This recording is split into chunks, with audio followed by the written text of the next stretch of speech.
Di balik tirai kehidupan yang tampak biasa, tersimpan kisah-kisah kelam yang tak semua orang berani menceritakannya. Kisah tentang dunia tak kasat mata, tentang kekuatan gaib, ajian mematikan, dan pertempuran batin antara hitam dan putih. Selamat datang di Kisah Gelap, tempat di mana cerita mistis, horor, dan pesugihan dari berbagai pelosok Indonesia kami hadirkan untuk Anda, dengan sudut pandang yang tak pernah Anda duga sebelumnya. Malam ini, kami akan membongkar satu cerita langka. Sebuah kisah nyata yang turun-temurun hanya dibisikkan dari mulut ke mulut. Bukan kisah dari tokoh besar, bukan dari dukun sakti, tapi dari seorang pembantu rumah tangga tua yang diam-diam menyimpan warisan ilmu ajian kuno dari tanah Jawa, ajian Walang Sungsang. Cerita ini bermula di sebuah rumah keluarga kaya di daerah Jawa Tengah. Rumah besar, megah, dan tampak bahagia di permukaan. Tapi siapa sangka, sejak sang majikan mendapatkan tender besar dari proyek pemerintahan, teror demi teror mulai terjadi.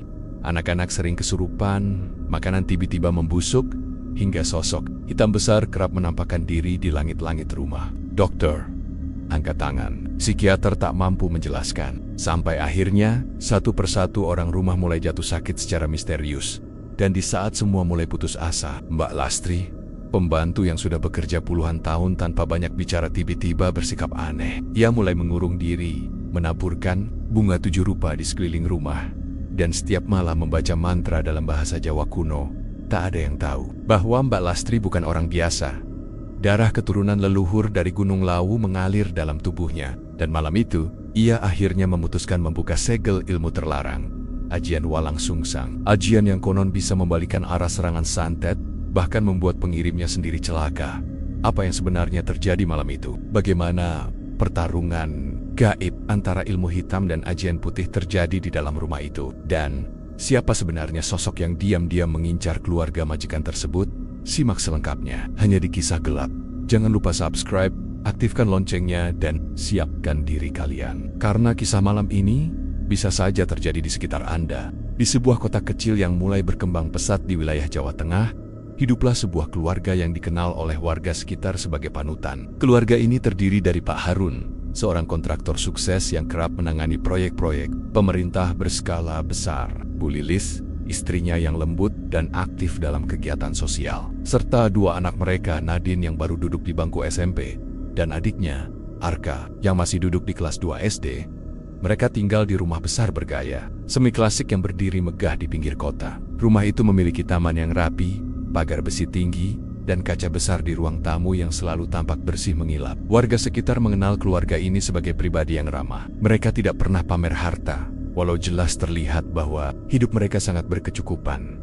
Di balik kehidupan yang tampak sempurna itu, ada satu sosok yang nyaris luput dari perhatian. Seorang wanita tua bernama Mbak Lastri, pembantu rumah tangga yang telah bekerja bersama keluarga Pak Harun selama lebih dari 20 tahun. Ia tinggal di pavilion kecil di belakang rumah, hidup sederhana, dan jarang bicara jika tidak perlu. Setiap hari, ia membersihkan rumah, memasak, mencuci, dan mengantar jemput anak-anak ke sekolah jika sopir sedang libur. Baginya, keluarga Pak Harun sudah seperti keluarga sendiri. Ia bahkan pernah merawat Nadine sejak bayi. Saat Bu Lilis harus dirawat beberapa bulan karena komplikasi melahirkan, segalanya berjalan tenang, sampai suatu ketika terjadi hal-hal aneh yang perlahan-lahan mengusik kedamaian rumah itu.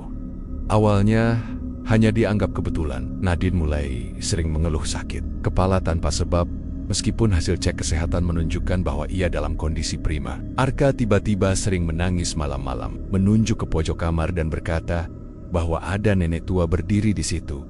Padahal kamar itu kosong. Bu Lilis pun mulai merasa lemas setiap pagi, seperti habis begadang berat, meskipun ia tidur cukup. Suatu malam, ia bahkan bangun dengan lebam di pergelangan tangan, seperti bekas cengkraman kuat.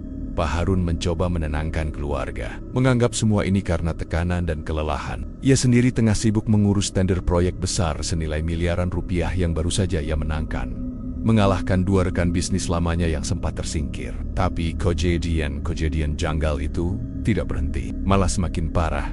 Pada malam ke-17, sejak kejadian aneh pertama, Nadine tiba-tiba menjerit keras dari kamarnya. Saat semua orang datang, mereka mendapati dia berdiri kaku menghadap tembok, menggumamkan kote-kota dalam bahasa yang tidak dimengerti, Matanya terbelalak, kulitnya dingin seperti mayat. Butuh waktu hampir setengah jam untuk menyadarkannya, dan saat sadar, Nadine tak ingat apa-apa. Ia hanya menangis ketakutan, berkata bahwa ia ditarik ke dalam sumur gelap, dan ada banyak tangan yang mencengkeramnya. Arka juga mulai berubah. Anak yang biasanya ceria itu mendadak murung dan sering menutup telinganya. Ia tak mau lagi tidur di kamarnya sendiri, dan pernah suatu malam menggambar sesosok makhluk besar hitam, bertanduk, dengan mata merah menyala. Gambar itu ia selipkan di bawah bantal. Dan saat ditanya, ia hanya berkata, "Itu yang jagain rumah kita sekarang." Tapi dia nggak suka sama Mama. Bu Lilis mulai curiga. Ia merasa ada sesuatu yang tak beres. Beberapa kali ia mencium bau anyir yang muncul tiba-tiba di dalam rumah. Padahal tidak ada daging busuk atau tikus mati. Kadang, saat sore menjelang maghrib, ia melihat bayangan orang melintas di balik gorden. Padahal semua pintu sudah dikunci. Puncaknya, seekor burung gagak mati ditemukan di halaman depan. Tidak biasa, karena burung seperti itu tidak pernah terlihat sebelumnya. Lehernya terpuntir, dan bulunya kaku seperti dibekukan. Kejadian itu membuat Pak Harun akhirnya setuju bahwa mereka perlu mencari bantuan, entah dari dokter, psikolog, atau spiritualis.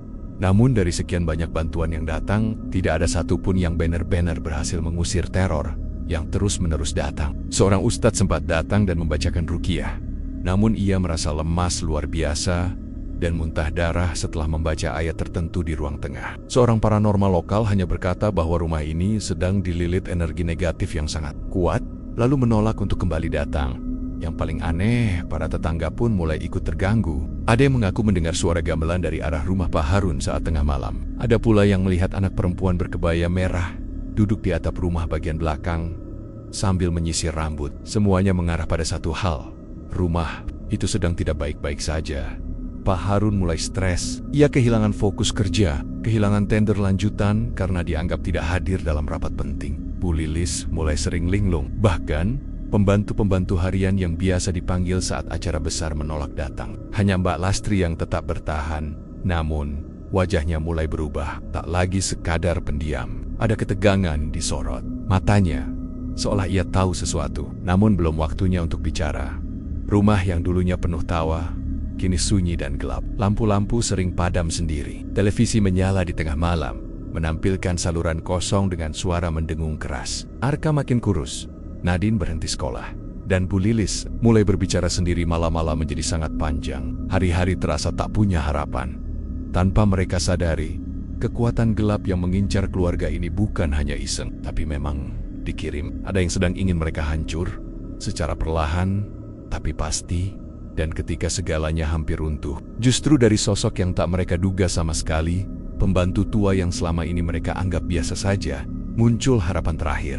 Setelah beberapa minggu hidup dalam suasana mencekam, teror di rumah Pak Harun tidak kunjung mereda. Justru sebaliknya, gangguan yang awalnya datang dalam bentuk-bentuk kecil dan samar, kini berubah menjadi nyata, kasar, dan terang-terangan. Rumah itu bukan lagi sekadar tempat tinggal, melainkan ladang medan perang antara yang kasat mata dan yang tidak terlihat, antara dunia nyata dan dunia gaib. Malam pertama yang menandai puncak dari semua ini terjadi saat Pak Harun pulang dari luar kota. Ia baru kembali dari perjalanan dinas 2 hari, mencoba mencari udara segar setelah serentetan kejadian aneh membuat pikirannya kacau. Ketika mobilnya tiba di depan pagar rumah, jam sudah menunjukkan pukul 11 malam lebih. Tapi anehnya, seluruh rumah gelap, tidak ada lampu menyala. Biasanya, meski sudah larut, lampu teras atau lampu pagar selalu dinyalakan. Kali ini, semua gelap gulita seperti rumah yang sudah lama kosong. Begitu membuka pintu rumah, hawa dingin menyergap seperti memasuki ruangan berasa ekstrem. Padahal cuaca luar cukup panas. Ia memanggil-manggil istrinya, anak-anak, bahkan Mbak Lastri. Tak ada jawaban. Hanya ada suara televisi menyala dari ruang keluarga. Tapi ketika Pak Harun melangkah ke sana, televisi itu menampilkan layar hitam. Seperti tidak ada sinyal, namun dengan suara perempuan tertawa kecil. Pelan sekali, lalu semakin keras. Sampai akhirnya terdengar seperti jeritan. Pak Harun mematikan televisi dengan panik. Dan saat itulah terdengar suara dari lantai atas, seperti langkah kaki seseorang yang berlari. Kemudian disusul bunyi pintu dibanting. Ia naik tangga dengan tergesa. Kamar Nadine kosong. Arka sedang menangis di bawah meja. Dan Bu Lilis, ia duduk di pojok kamar, memandangi dinding kosong sambil memeluk boneka yang tak pernah ada sebelumnya Esok harinya, Mbak Lastri mengatakan bahwa listrik padam sejak maghrib.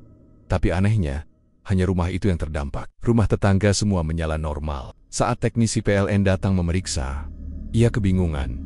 Tidak ada kabel terputus, tidak ada korsleting, bahkan meteran listrik menunjukkan angka normal. Kayak ditutup dari dalam, katanya. Heran, beberapa hari setelah kejadian itu, gangguan semakin menjadi. Nadine semakin sering kesurupan. Ia bisa tiba-tiba tertawa keras saat makan siang, lalu membanting piring dan berlari ke halaman sambil berteriak ingin mandi darah. Kadang, suaranya berubah berat, seperti suara pria tua yang merintih dan mengutuk. Bu Lilis mulai sering mimisan. Saat tengah malam, ia bilang setiap kali menutup mata, ia melihat bayangan hitam besar duduk di atas lemari dan menatap ke arahnya.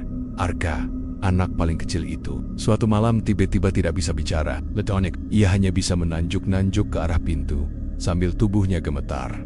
Dokter anak tidak menemukan kelainan fisik apapun. Tapi setelah lewat waktu maghrib, anak itu baru bisa bicara lagi, meski hanya dalam satu kalimat yang membekukan darah. Dia sudah masuk rumah.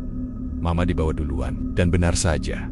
Malam itu Bu Lilis ditemukan di kamar mandi, dalam keadaan pingsan dengan luka gores di seluruh lengannya. Darahnya mengalir ke lantai, membentuk simbol aneh yang tak bisa dijelaskan. Polisi sempat dipanggil, tapi akhirnya hanya menyimpulkan bahwa Bu Lilis mengalami gangguan kejiwaan sementara. Mereka tak menemukan jejak masuk atau tindak kriminal. Pak Harun mulai terpukul. Ia mulai kehilangan fokus, bahkan sering meri-mera tanpa sebab. Salah satu rekannya mengatakan bahwa Pak Harun tampak seperti orang yang dirasuki tekanan. Bahkan sempat bicara sendiri di tengah rapat. Ia mengaku sering melihat bayangan hitam mengikuti mobilnya. Bahkan sopir pribadinya pun mengundurkan diri karena mengaku melihat Pak Harun berbicara dengan sosok perempuan berambut panjang di kursi belakang. Padahal mobil sedang kosong dan Pak Harun duduk sendirian. Rumah mereka kini menjadi titik energi negatif yang nyata. Lampu sering berkedip. Foto-foto di dinding bergeser sendiri. Di ruang tengah, suara gamelan kadang terdengar pelan setiap malam Jumat Kliwon. Sejumlah tetangga bahkan mengaku mendengar tangisan perempuan dari sumur belakang rumah. Sumur yang sebenarnya sudah ditutup sejak lama karena dianggap kotor. Hal paling menakutkan terjadi saat seorang dukun muda dari luar kota datang. Direkomendasikan oleh teman lama Pak Harun. Dukun itu masuk rumah dengan percaya diri, membawa kendi, daun, kelor, dan seikat kembang telon. Namun, belum sampai 2 jam di dalam rumah, ia keluar dalam keadaan pucat dan tak sadarkan diri. Nafasnya berat, kulitnya membiru. Ia dilarikan ke rumah sakit dan mengalami kejang selama 3 hari. Ia tidak pernah kembali. Dalam pesan terakhir yang disampaikan asistennya, ia berkata, yang mereka lawan bukan sekadar kiriman. Itu makhluk pemujaan. Sudah tumbuh dan tidak akan pergi. Setelah kejadian itu, Pak Harun mulai bermimpi buruk hampir setiap malam. Mimpi yang sama. Ia sedang berdiri di tengah ladang yang kering, dan dari kejauhan datang sosok manusia tanpa wajah, membawa keris berlumur darah, berjalan perlahan ke arahnya. Setiap kali sosok itu hampir menyentuhnya, Pak Harun terbangun dengan sesak napas dan jantung berdebar hebat. Bu Lilis mulai kehilangan akal sehat. Ia sering berbicara dengan cermin, menyisir rambutnya sambil tertawa kecil. Ia memanggil nama seseorang yang tidak dikenal siapapun di rumah. Mbak Kinasih. Nama yang tak pernah terdengar sebelumnya. Tapi ketika ditelusuri, ternyata nama itu pernah dikenal warga sekitar sebagai seorang penari ronggeng zaman penjajahan, yang konon menghilang secara misterius setelah dituduh melakukan pesugihan lewat tumbal keluarga. Puncaknya, Nadine ditemukan tidur di bawah tempat tidurnya sendiri. Tubuhnya penuh goresan seperti cakaran, dan tangannya memegang boneka kecil terbuat dari kain kafan. Saat dibuka, di dalam boneka itu ada gigi manusia. Kini semua orang di rumah itu hidup dalam ketakutan yang tak bisa dijelaskan. Rumah yang dulunya penuh cahaya, kini jadi seperti neraka dunia. Hanya Mbak Lastri yang tetap tenang, tapi mulai sering berbicara dalam bahasa Jawa kuno saat sendirian. Ia mulai menaburkan garam di sudut-sudut rumah, membakar kemenyan di bawah tangga, dan menggantung janur kuning di dekat kamar mandi. Tak ada yang tahu persis apa yang akan terjadi berikutnya. Tapi satu hal pasti, ini bukan lagi sekadar santet biasa. Ini adalah kiriman yang sudah bersarang dan waktunya hampir habis. Setelah teror gaib yang mencekam menghantui keluarga Pak Harun selama berminggu-minggu tanpa henti, mereka akhirnya memutuskan untuk mencari bantuan dari luar. Awalnya mereka masih mencoba berpikir rasional. Bu Lilis menghubungi seorang psikolog anak untuk memeriksa Nadine dan Arka. Psikolog itu sempat datang ke rumah, membawa berbagai alat terapi dan pendekatan bermain. Namun, hanya 15 menit setelah memasuki kamar Nadine, psikolog itu mendadak menangis histeris tanpa alasan. Ia menggenggam tangannya sendiri lalu berteriak, "Jangan bawa aku ke sumur, tolong, tolong," sambil berlari keluar rumah. Ia tidak pernah kembali. Bahkan ketika ditanya lewat telepon oleh Pak Harun, ia hanya menjawab pendek dengan suara ketakutan, "Maaf, saya tak sanggup menangani kasus ini. Rumah Bapak tidak seperti rumah biasa." Kegagalan itu menjadi peringatan awal bahwa apa yang mereka hadapi bukan masalah medis atau mental biasa. Maka, mereka mencoba pendekatan spiritual. Pak Harun yang selama ini skeptis dengan hal-hal mistis, akhirnya luluh demi keselamatan istri dan anak-anaknya. Bantuan pertama datang dari seorang ustadz muda yang dikenal cukup kuat dalam ruqyah. Beliau datang dengan tim kecilnya, membawa speaker kecil, Al-Quran, dan air zam-zam. Sejak awal masuk rumah, wajah sang ustaz sudah berubah. Ia menyuruh semua orang berkumpul di ruang tengah dan memulai pembacaan ayat-ayat ruqyah keras-keras. Namun, baru masuk surat Al-Baqarah ayat 102, lampu seluruh rumah padam. Speaker mendadak rusak, dan dari arah dapur terdengar suara benda pecah. Nadine, yang duduk di sudut ruang, mulai menggeram. Suaranya berubah, dan ia menatap tajam sang ustadz sambil berkata dengan nada yang bukan miliknya, "Berhenti, ini rumah kami sekarang." Sang ustadz langsung mengibaskan tangannya, membaca ayat kursi berulang-ulang, tapi semakin dibacakan, tubuh Nadine bergetar makin kuat.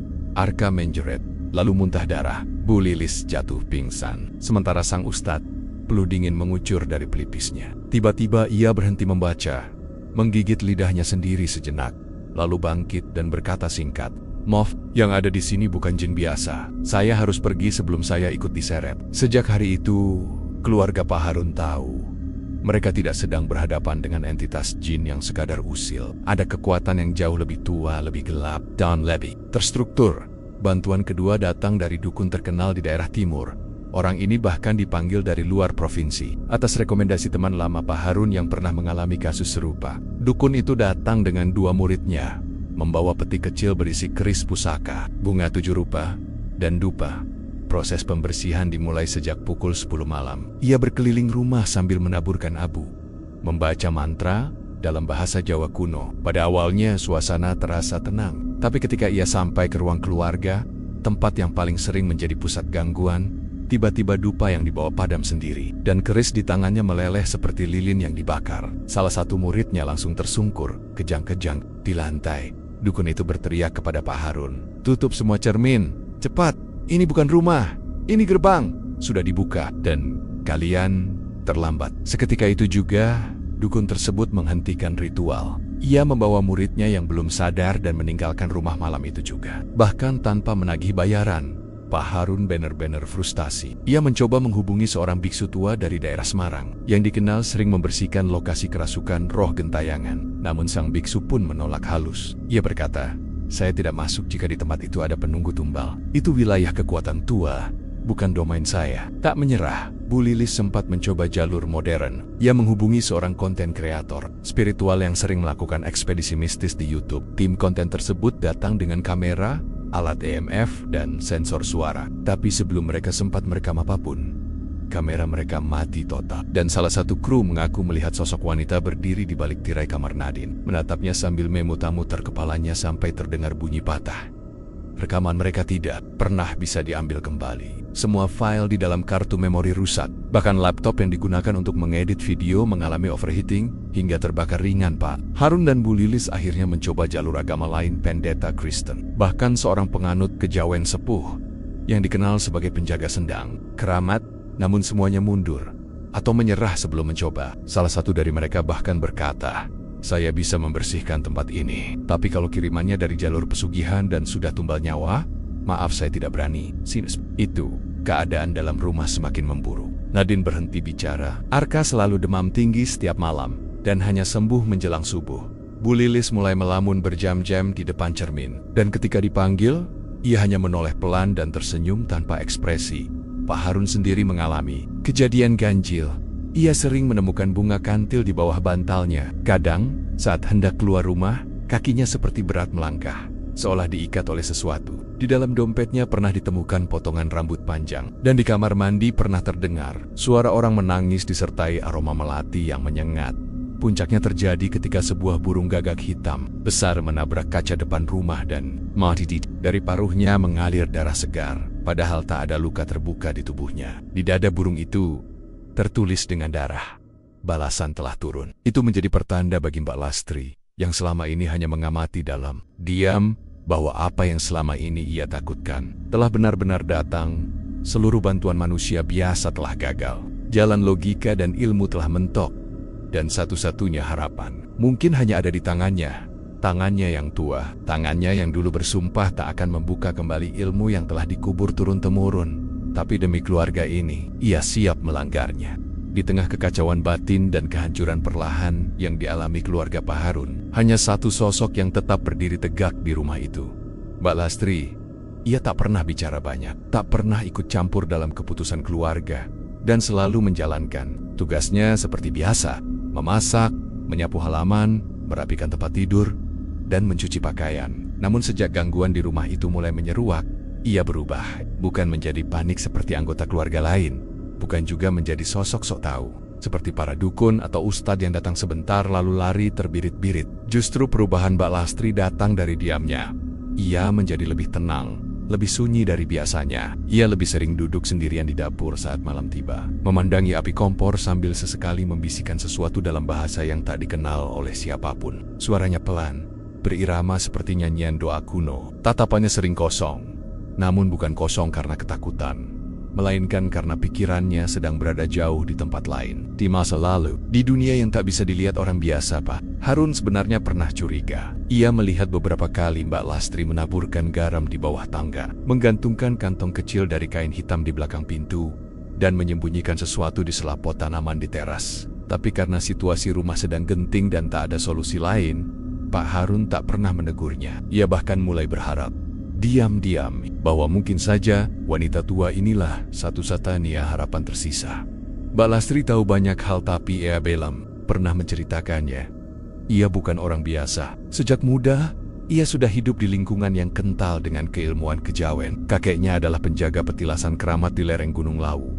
Ayahnya seorang dukun pijat dan pembaca rajah yang sering didatangi orang dari berbagai penjuru desa. Ibunya dikenal sebagai penyembuh yang mampu menangkal teluh dan guna-guna hanya dengan mantra dan air kelapa muda. Tapi semua itu tidak pernah ia banggakan. Justru, sejak muda, Mbak Lastri menolak ikut dalam dunia itu. Ia merasa takut dengan tanggung jawab ilmu warisan leluhur yang konon penuh tumbal dan pantangan. Maka, ia meninggalkan desanya dan bekerja sebagai pembantu rumah tangga di kota. Ia kira, dengan menjauh dari tempat asalnya, ia juga bisa menjauh dari dunia gaib. Tapi, rupanya takdir tak semudah itu dilawan. Saat pertama kali bekerja di rumah orang tua Pak Harun, ia memang tidak mengalami hal-hal aneh. Semuanya berjalan normal. Bahkan keluarga majikan memperlakukannya dengan baik. Namun ia tahu bahwa darahnya membawa sesuatu. Ia tahu, cepat atau lambat, ilmu yang diwariskan dalam diam akan kembali memanggilnya. Dan saat semua orang di rumah itu mulai putus asa, Mbak Lastri mulai bergerak dalam bayangan. Setiap malam, saat seluruh rumah tertidur atau sibuk dengan ketakutan masing-masing, ia menyelinap ke belakang rumah, di bawah pohon belimbing tua yang jarang disentuh siapa pun. Ia membuat lingkaran tanah dan menaruh 5 batang dupa serta segelas air putih. Ia duduk bersila, memejamkan mata, dan memanggil satu persatu nama leluhurnya, menyampaikan bahwa bahaya telah datang, dan bahwa ia tak bisa diam lagi setiap pagi. Saat Bu Lilis duduk termenung di depan cermin, Mbak Lastri masuk dayam-dayam ke kamar itu, dan menaburkan air bunga ke bawah ranjang. Ia menulis raja halus di belakang pintu, dengan air jeruk purut, tak kasat mata, tapi cukup kuat untuk menahan pengaruh makhluk lemah yang masuk lewat pantulan cermin. Ia pun mulai memperhatikan tanda-tanda lebih dalam. Ia tahu bahwa rumah ini telah menjadi semacam panggung gaib. Terlalu banyak pintu-pintu tak kasat mata yang terbuka. Dan lebih buruk lagi, salah satu pengirim santet bukan hanya menanam energi jahat, tetapi juga menanam penjaga, semacam makhluk pelindung dari pesugihan yang hanya bisa digerakkan. Dengan tumbal darah, Mbak Lastri mulai menyusun peta gangguan dalam Rama itu. Ia tahu letak titik masuknya di bawah tangga, tempat energi negatif sering berkumpul. Ia tahu titik keluarnya di kamar mandi belakang yang memiliki saluran air tua menuju sumur lama. Dan ia tahu pusat energinya, kamar Nadine, yang kini sudah berubah menjadi ruang bersemayamnya sesuatu yang jauh lebih tua dari sekadar jin. Ada satu malam ketika ia melihat sendiri sosok perempuan berambut panjang dengan mata kosong duduk di atas lemari Nadine. Perempuan itu meludah ke lantai, dan dari ludahnya keluar belatung hidup. Mbak Lastri tidak panik. Ia menggenggam erat tasbih tua dari benang ijuk yang ia warisi dari kakeknya, dan membaca mantra pelindung yang hanya boleh dilafalkan dalam kondisi darurat. Setelah itu, perempuan itu hilang. Tapi Mbak Lastri tahu, ini hanya awal. Perlahan, ia mulai mendekati Pak Harun. Ia menyampaikan bahwa gangguan di rumah ini bukan kiriman biasa. Ini adalah kiriman bersarang, semacam kontrak gaib antara pelaku pesugihan dengan entitas astral yang hanya bisa dikalahkan dengan ajian yang setara kekuatannya. Ia memberi peringatan, jika mereka tidak bertindak cepat, akan ada jiwa yang diambil. Dan jika korban pertama berhasil direnggut, rumah ini akan menjadi milik mereka sepenuhnya, Pak. Harun terkejut, namun percaya, ia tidak punya pilihan lain. Malam itu, untuk pertama kalinya sejak 20 tahun bekerja di rumah tersebut, Mbak Lastri meminta izin membuka kotak kecil miliknya. Kotak itu berisi rajah kuno, segenggam tanah dari pemakaman leluhur, potongan rambut miliknya saat masih gadis, dan sebuah keris kecil yang dibungkus kain putih. Ia menatap benda-benda itu dengan berat, karena membuka kotak itu berarti satu hal. Ia siap mengaktifkan kembali warisan. Ilmu yang telah ia kubur dalam-dalam selama puluhan tahun. Ilmu yang dulu pernah hampir merenggut nyawanya. Ilmu yang membuatnya bersumpah tak akan pernah ia gunakan kembali kecuali demi kebaikan nyawa orang yang tak bersalah. Ilmu ajian Walang Sungsang. Selama bertahan-tahan, Mbak Lastri menjalani hidup dalam bayang-bayang. Ia tak pernah merasa perlu menjelaskan siapa dirinya sebenarnya. Ia selalu memilih diam, menjalani hari-hari sebagai pembantu rumah tangga sederhana yang seolah tak memiliki masa lalu. Tapi malam itu, setelah teror gaib menembus batas kewajaran dan keluarga majikan terancam kehilangan segalanya, sesuatu di dalam dirinya bangkit kembali. Pak Harun, yang biasanya enggan terlibat dalam urusan spiritual, akhirnya memanggil Mbak Lastri ke ruang tamu. Malam itu, rumah dalam keadaan sepi. Bu Lilis tertidur setelah kembali muntah darah. Nadine dibius ringan oleh dokter karena terus berteriak dan menggaruk wajahnya sendiri. Sementara Arka demam tinggi, tak henti mengigau tentang sosok bayangan tinggi besar di ujung ranjangnya. Semua bantuan dari luar telah gagal, dan kini hanya satu sosok yang tampak masih tenang. Perempuan tua yang telah mereka anggap sebagai bagian dari keluarga, namun tak pernah banner-banner mereka kenal. Di ruang tamu yang remang, hanya diterangi cahaya lilin kecil, Pak Harun akhirnya bertanya dengan suara berat dan jujur. Mbak, siapa sebenarnya jenengan ini? Dan apa yang sebenarnya terjadi di rumah ini? Mbak Lastri menghela napas panjang. Untuk pertama kalinya dalam hidupnya di rumah itu, ia menatap langsung ke mata majikannya dengan sorot yang tak lagi tunduk. Ada wibawa di situ. Ada sesuatu yang sudah lama terkunci. Dan malam itu terbuka. Ia mulai bercerita.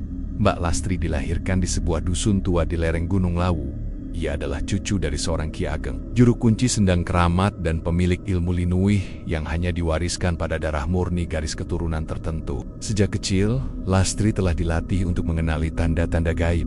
Suara-suara halus di balik pepohonan, bisikan di dalam kabut, getaran tanah saat malam menjelang kliwon. Ia diajarkan tentang raja, aksara Jawa kuno, pusaka dan ajian-ajian tingkat tinggi. Namun tak seperti saudara sepupunya yang bangga mewarisi ilmu-ilmu itu. Lastri merasa takut. Saat usianya menginjak 12 tahun, ia menyaksikan sendiri bagaimana pamannya seorang ahli ilmu pengasihan tewas setelah tubuhnya melepuh saat mencoba membuka paksa pintu alam jin di bawah petilasan. Saat itu, ia bertekad bahwa ia tidak akan ikut jalan yang sama. Tapi kehendak garis darah kadang tak bisa ditolak. Di usia 15, Lastri pernah kerasukan sosok leluhur dari jalur ibunya, seorang perempuan sakti bernama Nyai Dria Rengganis, yang konon pernah menjadi abdi dalam di era Mataram kuno dan menyimpan ajian Walang Sungsang, sebuah ilmu pamungkas untuk membalikan segala jenis santet, guna-guna, bahkan pesugihan. Ilmu itu langka dan hanya bisa diwariskan secara spiritual melalui jalur darah perempuan. Saat kerasukan itulah Lastri ditetapkan sebagai pewaris. Ia tidak bisa menolak, ia hanya bisa menerima atau menanggung kutukan. Dengan berat hati, ia menjalani ritual pewarisan. 3 malam 3 hari tanpa makan dan minum, duduk bersila di pelataran candi tua, dikelilingi asap dupa dan mantra yang membuat langit berubah mendung. Malam terakhir, ia menerima simbol pusaka, sebuah keris kecil bertangkai kayu stigi, dan sebuah rajah yang ditulis di atas daun lontar yang hanya bisa dibaca saat bulan mati. Tapi setelah semua itu selesai, Lastri melarikan diri. Ia tak ingin menjadi bagian dari dunia itu. Ia merasa takut dengan beban ilmu yang tidak ia minta. Maka, ia turun gunung, ia pergi ke kota. Ia hidup sebagai pembantu rumah tangga, berharap bisa memulai hidup baru sebagai orang biasa.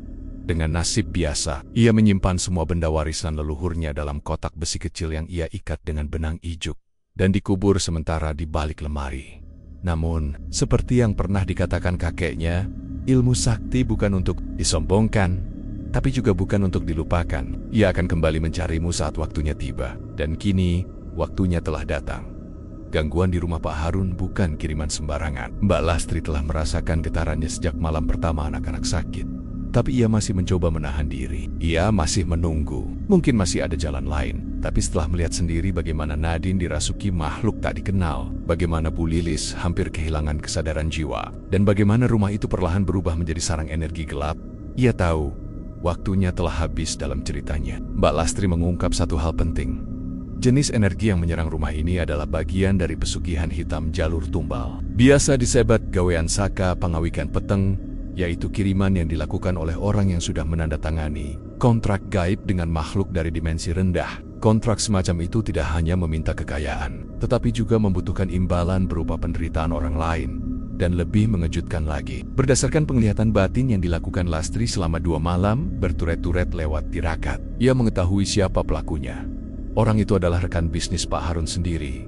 Seseorang yang pernah menjadi mitra dekat, tapi sakit hati karena tersingkir dalam perebutan tender besar. Orang itu ternyata telah mendatangi seorang dukun pesugihan di wilayah pesisir selatan dan mengajukan permintaan, hancurkan keluarganya. Biar dia dapat proyek itu, tapi keluarganya jadi tumbalnya. Makhluk yang dikirim bukan jin sembarangan, tapi semacam roh gentayangan dari jalur siluman buangan. Entitas ini bukan hanya menyerang tubuh, tapi juga melumpuhkan jiwa. Mereka hidup di antara cermin, bayangan, dan suara. Dan hanya bisa dilawan oleh ajian yang berasal dari garis warisan kuno, ajian Walang Sungsang. Lastri mengatakan, ajian ini adalah ajian pembalik tertinggi. Ia tidak sekadar menetralisir santet, tapi mengembalikannya ke asal. Namun, ada risiko besar. Jika digunakan dengan niat yang tidak murni, maka penggunanya bisa mendapat balikan berkali lipat. Itulah sebabnya ilmu ini jarang dipakai, karena hanya orang dengan ketenangan hati dan keberanian penuh yang bisa menanggung bebannya malam. Itu, Pak Harun terdiam. Ia tak tahu harus berkata apa, tapi ia tahu harapan terakhir keluarganya ada pada pembantu tua yang selama ini hanya mereka lihat sebagai sosok pelengkap rumah tangga. Padahal sebenarnya, dialah pelindung sejati mereka yang selama ini menyembunyikan nyala api dalam tubuh Renta. Dan kini, api itu mulai menyala kembali. Setelah malam panjang yang penuh pengakuan dan cerita masa lalu, udara di rumah Pak Harun terasa lebih berat dari sebelumnya. Bukan karena kelelahan, tetapi karena sebuah kenyataan baru telah muncul ke permukaan, bahwa segala teror, kesurupan, kematian, hewan, hingga rusaknya kehidupan keluarga itu bukan datang dari sembarang musuh. Ia datang dari orang dekat, Mbak. Lastri menyampaikan hal itu setelah melalui serangkaian tirakat dan ritual penerawangan yang ia lakukan di kamar kecilnya. Hanya dengan segelas air putih dan segumpal kemenyan yang dibakar di bawah foto tua leluhurnya. Ia duduk semalaman mata terpojem, tubuhnya tenang seperti batu. Namun di dalam dirinya, ia menjelajah gelombang gaib yang tidak bisa disentuh oleh orang biasa. Ia memanggil nama-nama pelaku, membacakan ayat dan mantra, meminta agar kebenaran dibuka walau menyakitkan. Pagi harinya, ia memanggil Pak Harun ke dapur. Ia tak langsung bicara, ia hanya menunjuk gelas kosong di atas meja yang malam sebelumnya berisi air doa. Kini, air itu menghitam dengan buih halus yang berputar perlahan seperti pusaran kecil. Dengan suara pelan tapi tegas, Lastri berkata, yang mengirim bukan orang jauh, bukan dukun sembarangan, tapi seseorang yang pernah duduk di meja makan rumah. Ini, orang yang pernah Bapak percaya, yang Bapak ajak tertawa, tapi dalam diam. Dia menusukkan duri. Pak Harun membeku. Dalam pikirannya, hanya ada segelintir nama yang masuk kategori orang dekat. Tapi ketika Lastri menyebut satu nama, Pak Wahyu, rekan bisnis lama yang sempat menjadi partner dalam proyek besar 2 tahun lalu, jantungnya seakan terhenti sejenak. Pak Wahyu bukan orang asing. Ia pernah menjadi sahabat akrab Pak Harun. Sejak zaman kuliah, mereka membangun usaha bersama dari nol. Bahkan dulu, saat baru menikah, Pak Harun dan istrinya sempat tinggal sementara di rumah milik keluarga Pak Wahyu. Namun, hubungan itu memburuk saat mereka bersaing dalam tender besar, proyek jalan tol. Pak Harun yang menang, sementara Wahyu dituduh menyuap dan dilarang mengikuti proyek pemerintah selama 5 tahun. Setelah insiden itu, hubungan mereka renggang. Tapi Pak Harun tak pernah menyangka bahwa sahabat lamanya itu bisa sedemikian dendam, terlebih sampai menggunakan jalan gelap pesugihan untuk membalasnya. Lastri melanjutkan penjelasan. Orang ini sudah melakukan perjanjian, bukan sekadar menyewa dukun untuk mengirim santet. Ia sudah menyediakan tumbal darah dari pihak musuh. Artinya, semua penderitaan yang dialami keluarga ini adalah bagian dari perjanjian agar dia mendapatkan kejayaan kembali. Tapi karena tumbal belum sempurna, makhluk yang dikirim belum mendapat nyawa, maka energi terus menyerang, menekan, dan mencari celah. Yang lebih mengerikan, Lastri menambahkan, kalau tidak diputus, kiriman ini akan terus mencari korban, generasi ke generasi. Anak-anak bapak bisa jadi tumbal seumur hidupnya. Pak Harun terduduk lemas. Ia teringat bagaimana Nadine mulai bicara sendiri, bagaimana Arka ketakutan setiap malam, dan bagaimana Bu Lilis mulai kehilangan kesadaran. Semua keping kejadian yang selama ini terasa aneh, kini mulai masuk akal, terlalu masuk akal. Namun kejutan tidak berhenti sampai di situ. Lastri berkata bahwa malam sebelum penerawangan, ia mendapatkan satu tanda gaib yang mengonfirmasi semua dugaannya. Seekor kucing hitam mati di depan pintu kamarnya, dengan mulut terbuka dan bulu menghitam gosong seperti habis terbakar dari dalam. Di bawah tubuh kucing itu, ada secari kertas kecil yang terlipat, sesuatu yang tidak seharusnya ada di sana. Saat dibuka, kertas itu memuat tulisan tangan dalam huruf aksara Jawa kuno. Ditulis dengan darah ayam. Kebencian yang kau kubur sudah kutumbuhkan. Keluarga itu milikku sekarang. Kamu tidak akan bisa menyelamatkan mereka tanpa menebus dosamu sendiri. Dan di bawah tulisan itu, ada tanda tangan. Lastri tahu apa artinya. Wahyu tidak bekerja sendiri. Ia bekerja dengan dukun pesugihan jalur selatan, yang dikenal memanggil kekuatan dari pantai Parangkusumo, tempat di mana makhluk pemuja kekuasaan rela mengorbankan nyawa untuk kekayaan dan pembalasan dendam. Lebih mengejutkan lagi, Lastri mengakui bahwa ia pernah mengenal dukun itu secara pribadi. Namanya Mbah Reksa, pria sepuh dari pesisir yang dahulu pernah datang ke desanya. Saat Lastri masih muda, ia adalah salah satu dari sedikit dukun ilmu hitam yang pernah mencoba menantang garis keturunan ilmu Walang Sungsang. Dan dulu, ia pernah menaruh dendam pada ayah Lastri karena kalah dalam duel batin. Dan sekarang, dendam itu seolah kembali menyusup dalam pusaran konflik Pak Harun dan Wahyu. Lastri tahu, jika yang mengirim santet adalah gabungan antara pesugihan tumbal dan dukun yang menyimpan dendam pribadi, maka melawannya tidak bisa dengan cara biasa. Tidak cukup dengan ruqyah, tidak cukup dengan sesaji. Harus ada pertarungan langsung, ilmu dibalas ilmu, mata batin dilawan mata batin. Tapi sebelum melangkah ke sana, Lastri memberikan satu peringatan terakhir. Pak Wahyu mengira ia mengendalikan makhluk itu, tapi ia lupa bahwa makhluk dari jalur bawah tidak tunduk selamanya. Jika mereka tidak puas, mereka akan menagih apapun, bahkan nyawa pengirimnya sendiri. Dengan kata lain, waktu sudah mepet. Jika keluarga Pak Harun tidak segera bertindak, bukan hanya mereka yang akan hancur, tapi juga Wahyu sendiri. Karena kiriman itu sudah tumbuh menjadi liar malam itu. Mbak Lastri mengumumkan bahwa ia akan membuka ritual pemanggilan balik, sebuah prosesi untuk memanggil makhluk pengirim santet dan menghadapkannya kepada si pemilik kontrak. Ritual ini hanya bisa dilakukan satu kali, dan kalau gagal, semua yang ada di rumah bisa celaka. Tapi jika berhasil, ikatan gaib akan pecah, dan apapun yang ditanam oleh musuh akan kembali kepadanya. Pak Harun mengangguk. Ayah tahu, pulang tak ada lagi. Dan satu-satunya harapan mereka adalah pada wanita tua yang selama ini hanya mereka panggil Mbak. Hari yang dinanti akhirnya tiba. Malam Jumat Kliwon, ketika langit mendung menggantung rendah dan udara seperti menahan napas, rumah Pak Harun telah menjadi arena senyap menjelang peperangan yang tak bisa dihindari. Bukan dengan senjata, melainkan dengan ilmu, jiwa, dan keyakinan. Di tengah pekat malam, Mbak Lastri bersiap. Ia tidak mengenakan pakaian putih atau jubah aneh. Ia hanya mengenakan kebaya hitam polos, rambutnya disanggul rapi. Wajahnya tenang meski garis-garis usia jelas terlihat. Tapi di balik ketenangan itu, ada kekuatan tua yang bangkit. Kekuatan yang selama ini tidur di dalam darahnya. Ajian Walang Sungsang. Ajian ini bukan ilmu sembarangan. Ia bukan mantra yang bisa dipelajari dari buku. Ia adalah ilmu warisan berdarah.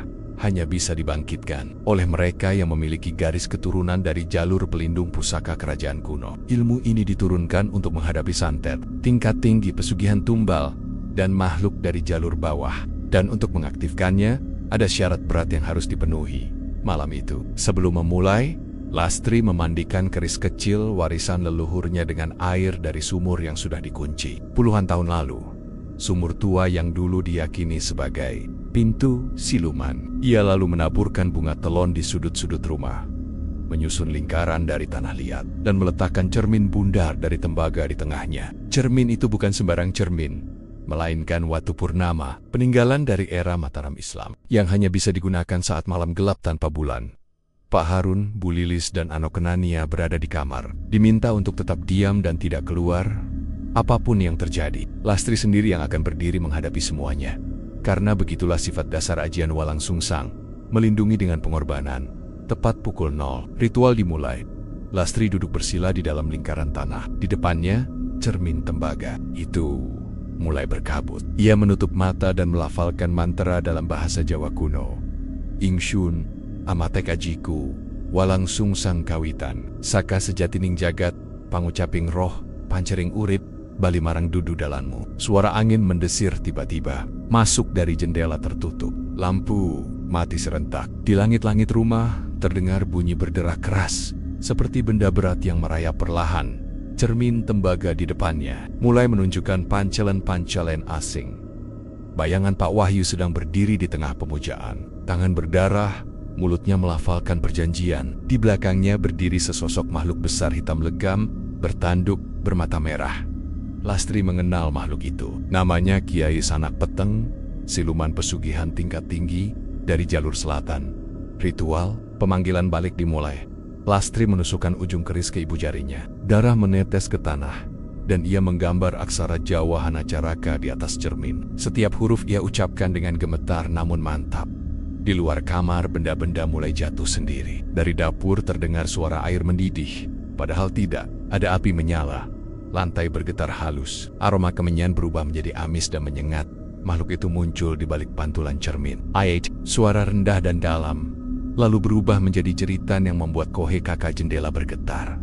Tapi Lastri tidak mundur. Ia terus melafalkan mantra inti. Walang Sungsang balike niat sira, manah ing niat jahat, dadi pamungkas, bali marang, sing ngirim, bali marang sing ngundang, bali marang panyangkalan. Kaki Lastri mulai gemetar. Darah di tangannya makin mengucur, tapi sorot matanya tidak padam. Keris kecil itu ia kibaskan ke arah cermin, dan dari pantulan, makhluk hitam itu meraung keras. Cermin pecah, namun bukan seperti kaca biasa. Retaken, itu membentuk pola seperti rajah, dan dari dalam cermin yang pecah itu, keluar kepulan asap hitam berbentuk wajah manusia. Wajah Pak Wahyu, menangis dan tertawa bersamaan. Makhluk itu melolong. Ia berputar di udara, menabrak dinding, membuat suara debam keras yang membuat lampu-lampu pecah. Lalu ia melesat keluar dari rumah, menuju pemiliknya saat itu juga. Di Tempot Lane, Pak Wahyu yang sedang tidur di rumah mewahnya terbangun mendadak. Tubuhnya koku, lidahnya membiru, dan dari dadanya keluar darah panas. Ia berteriak, tapi tak ada suara. Ia menjadi korban dari makhluk yang ia kirim sendiri. Karena kontraknya tak sempurna, dan karena ajian Walang Sungsang mengembalikan setiap niat jahat kepada pengirimnya. Di rumah Pak Harun, semuanya perlahan kembali tenang. Angin berhenti, suara mahulem menghilang. Aroma, Amaserna, Don Lastri. Ia duduk lunglai di atas tanah. Napasnya pendek, keris kecil di tangannya hangus, seolah sudah menunaikan tugas terakhirnya. Pak Harun keluar dari kamar, langsung memeluknya. Mbak Lastri tidak menangis, tapi matanya basah. Ia tahu, malam itu ia telah membayar lunas warisan leluhurnya. Rumah itu kini kembali diam. Tak ada suara gamelan, tak ada kesurupan. Bu Lilis mulai bisa tertawa kembali. Arka tidak lagi demam. Nadine Bob sudah meminta masuk sekolah lagi. Semuanya seperti semula, meski tak akan pernah benar-benar sama. Karena mereka kini tahu, keselamatan mereka bukan hanya hasil dari upaya lahir, tapi juga dari seseorang yang selama ini mereka anggap sederhana, padahal menyimpan kekuatan besar. Dalam diam, Mbak Lastri bukan sekadar pembantu, ia adalah benteng terakhir. Dan malam itu, dengan ajian Walang Sungsang, ia telah memenangkan perang yang bahkan tidak mereka mengerti sepenuhnya. Malam itu bukan malam biasa. Langit di atas rumah Pak Harun gelap legam, meski bulan sebenarnya sedang purnama. Angin berhenti berembus, udara mengendap seperti mati. Waktu menunjukkan jam 2:33 dini hari. Dan di saat semua rumah di lingkungan itu tertidur lelap, satu rumah menyala dengan energi tak kasat mata. Rumah Pak Harun, tempat pertarungan gaib terbesar dalam hidup mereka akan dimulai.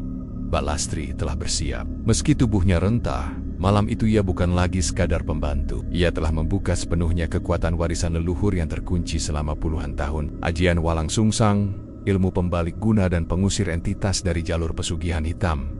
Namun, begitu ajian itu diaktifkan, bukan hanya makhluk kiriman yang bereaksi, dunia gaib ikut terbuka. Tepat pukul 3:02, semua lilin di rumah padam serentak. Di ruang tengah, lingkaran tanah liat tempat Lastri duduk mulai mengeluarkan asap putih tipis. Keris kecil yang sebelumnya hangus kini berubah warna, merah menyala seperti bara. Itu pertanda bahwa pintu telah terbuka dan makhluk-makhluk penjaga kiriman telah datang untuk menagih. Tanpa aba-aba, hawa dingin menyergap rumah. Dinding mengelupas sendiri, langit-langit retak, dan dari balik plafon cairan hitam menetes perlahan. Aroma belerang menyengat, suara aneh mulai terdengar, jeritan, tangisan bayi, bisikan-bisikan dalam bahasa yang tak dikenali. Dawn Community muncul satu persatu. Sosok pertama turun dari langit-langit, hitam tinggi, tubuhnya seperti arang.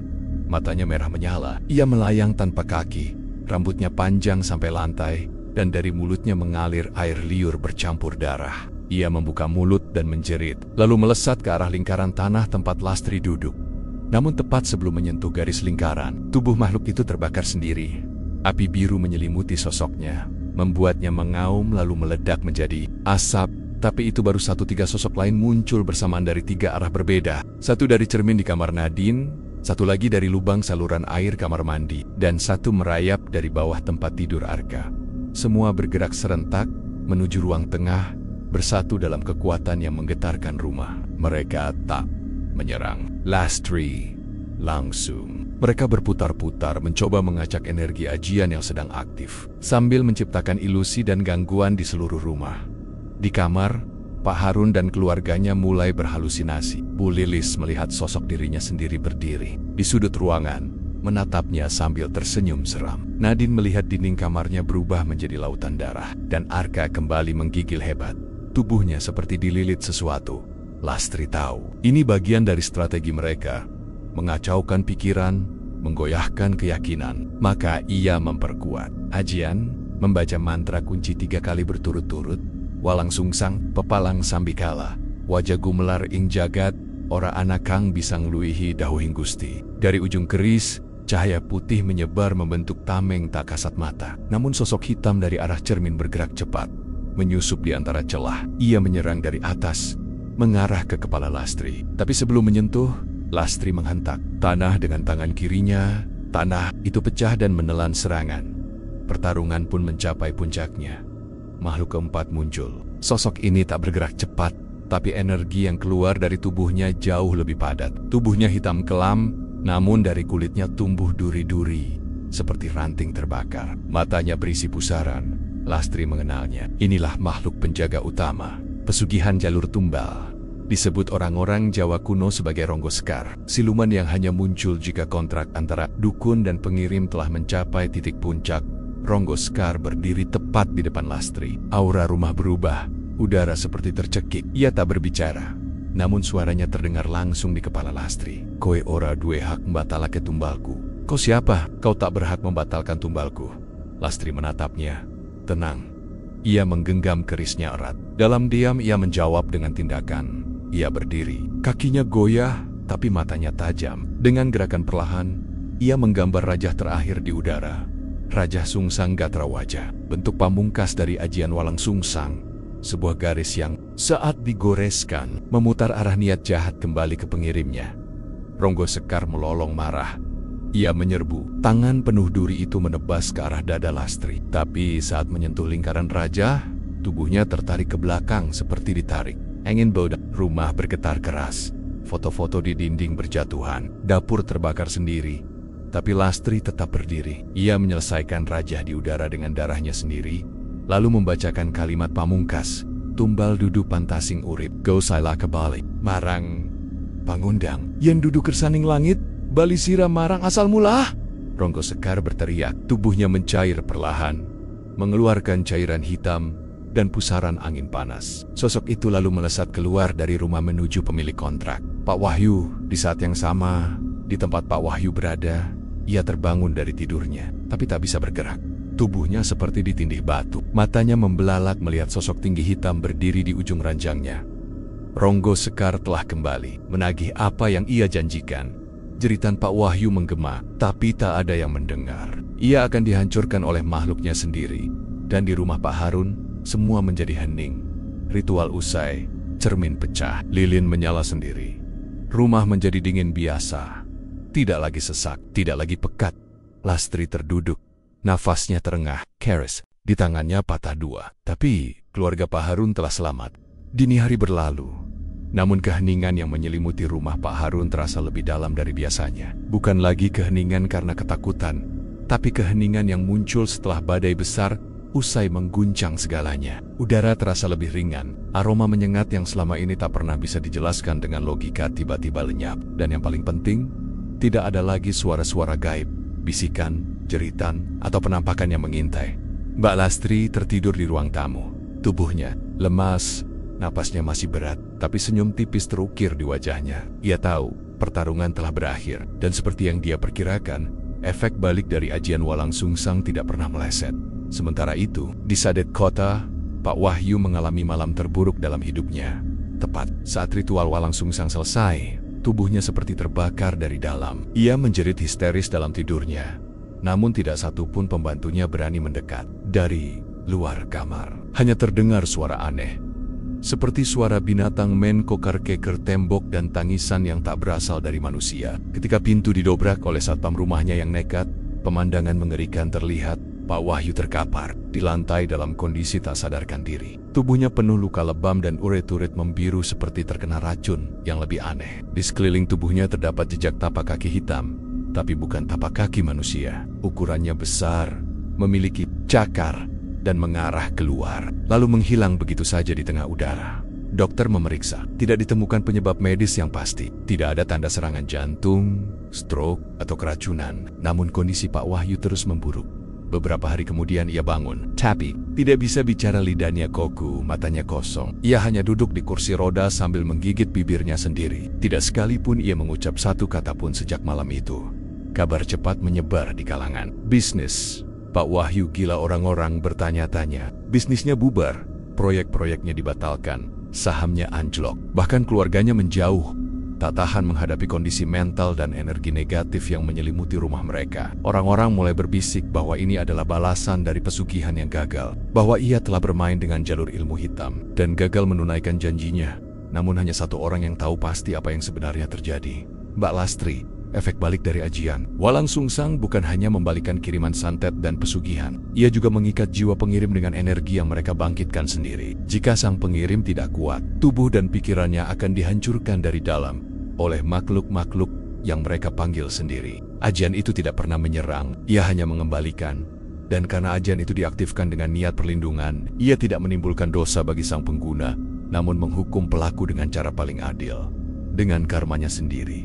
1 minggu setelah kejadian itu, keluarga Pak Harun benar-benar kembali seperti sedia kala. Nadine ceria lagi, Arka sembuh tanpa sisa trauma, dan Bu Lilis mulai aktif mengajar kembali. Rumah yang dulunya penuh gangguan gaib, kini terasa damai. Bahkan tanaman di halaman mulai tumbuh subur, seolah energi negatif yang menyelimuti mereka selama ini telah tersapu habis. Pak Harun, yang dulu sangat skeptis dengan hal-hal mistis, kini menaruh hormat yang sangat dalam pada Mbak Lastri. Ia bahkan meminta Mbak Lastri untuk berhenti dari pekerjaan rumah tangga dan tinggal di rumah sebagai keluarga, bukan sebagai pembantu. Namun Mbak Lastri menolak dengan lembut. Ia berkata, "Tugasku di sini sudah selesai. Waktunya kembali." Lalu ia hanya meminta satu hal, agar keluarga ini selalu menjaga doa, menjaga perilaku, dan tidak lupa bahwa dunia ini bukan hanya milik manusia. Beberapa hari kemudian, Lastri pamit pulang ke kampung halamannya di lereng Lawu. Ia membawa kotak kecilnya, tempat menyimpan keris patah dan rajah terakhir yang ia gunakan malam itu. Tidak ada upacara, tidak ada perpisahan dramatis. Ia pergi sebagaimana ia datang dulu, diam, sederhana, dan membawa kekuatan yang tak pernah disombongkan. Namun hingga hari ini, setiap kali keluarga Pak Harun berkumpul, mereka akan menyebut satu nama dengan hormat dan penuh rasa terima kasih. Perempuan tua yang tak mereka tahu menyimpan kekuatan warisan leluhur yang menyelamatkan hidup mereka. Mbak Lastri. Dan kisah itu menjadi kisah gelap yang tak akan pernah dilupakan, bahwa santet bisa datang dari siapa saja, tapi kebaikan dan ilmu sejati datang dari mereka yang diam-diam berjaga.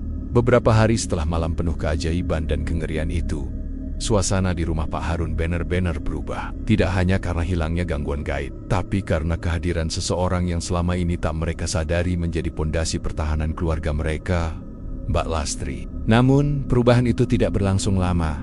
Pagi itu Bu Lilis terbangun lebih awal. Seperti biasa ia berjalan ke dapur untuk membuat teh. Tapi ia terkejut mendapati dapur kosong dan terlalu rapi. Tidak ada aroma kopi, tidak ada suara sendok, dan tidak ada Mbak Lastri. Semuanya terasa hening. Di meja hanya ada satu benda, kotak makan dari anyaman bambu berisi jajanan pasar dan secarik kertas dengan tulisan tangan halus. Bu Lilis, Pak Harun, anak-anak, saya pamit, tugas saya sudah selesai. Jagalah Rama ini dengan doa, dan jagalah hati kalian dari niat buruk siapapun. Dunia gaib akan selalu ada, tapi jika niat kita terang, kegelapan tak bisa menetap. Wassalam, Lastri. Pak Harun berlari ke kamarnya, berharap masih bisa menemukan Lastri. Tapi tak ada. Baju-bajunya tak tertinggal, tidak pula jejak kaki. Bahkan sandal jepit tuanya pun raib dari rak. Seakan ia menghilang begitu saja, tak meninggalkan jejak sedikit pun. Mereka mencoba menelepon ponsel yang dulu diberikan Pak Harun, tapi tak aktif. Dikirim orang untuk menyusul ke alamat kampung halaman yang dulu pernah disebut sebuah dusun di kaki Gunung Lawu. Namun, begitu orang kepercayaan Pak Harun tiba di sana, warga setempat malah terdiam lama ketika mendengar nama itu disebut. Akhirnya, seorang kakek tua angkat bicara. Lastri, kalau yang dimaksud Lastri, anak Ki Jagat Sentono, sudah lama sekali tak ada di sini. Beliau pergi meninggalkan desa hampir 4 dekade lalu, dan sejak itu, tidak ada kabarnya. Dibilang meninggal tidak, pulang pun tidak. Pak Harun tertegun. Bagaimana bisa? Lastri selama ini bersamanya, hidup di rumahnya, masak di dapurnya, menyapu lantainya. Tapi warga desa asalnya bahkan mengira ia sudah tiada. Mereka terus menelusuri, mencari arsip atau dokumen identitas. Tapi anehnya, tidak satu pun catatan kependudukan ditemukan. Tidak di kelurahan, tidak di KTP lama, bahkan tidak di buku asuransi kesehatan karyawan rumah tangga yang pernah Pak Harun daftarkan. Lastri seolah tidak pernah ada. Namun rumah tangga mereka, anak-anak mereka, dan tubuh Bu Lilis yang kini pulih total adalah bukti nyata bahwa seseorang pernah menjaga mereka dengan ilmu yang tidak bisa dibeli dan dengan keikhlasan yang tidak bisa digantikan. Hari-hari berlalu, Nadine mulai bertanya-tanya, "Ayah, kenapa Mbak Lastri pergi?"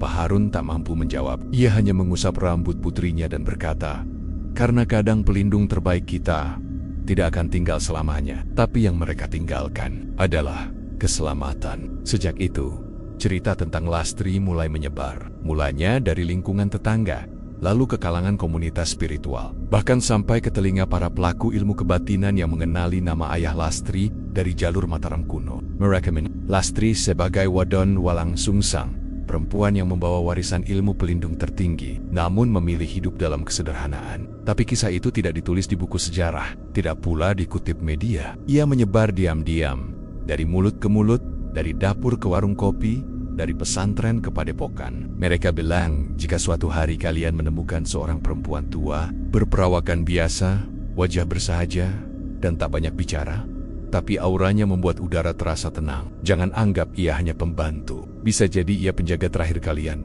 Mbak Lastri telah menjadi legenda, bukan karena kekuatannya, tapi karena keikhlasannya. Dan sejak kepergiannya, Pak Harun tak pernah lagi mempekerjakan pembantu. Ia selalu berkata, "Rumah ini tidak butuh pelayan. Rumah ini sudah pernah dijaga oleh tangan terbaik yang dikirim semesta."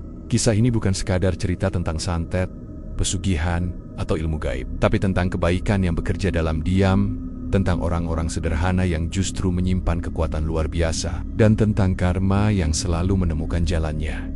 Cepat atau lambat, Pak Harun dan keluarganya beruntung, karena mereka memiliki seseorang yang bersedia berdiri di antara dunia nyata dan dunia gaib. Seseorang yang tak dikenal orang, tapi dikenal oleh makhluk-makhluk di balik tabir. Dan mungkin di sekeliling kita pun ada sosok serupa. Diam, mengawasi, menjaga, bukan karena ingin dipuji, tapi karena itulah takdir mereka. Percayalah, tidak semua pahlawan memakai jubah. Kadang mereka hanya memakai kebaya lusuh dan membawa sapu lidi.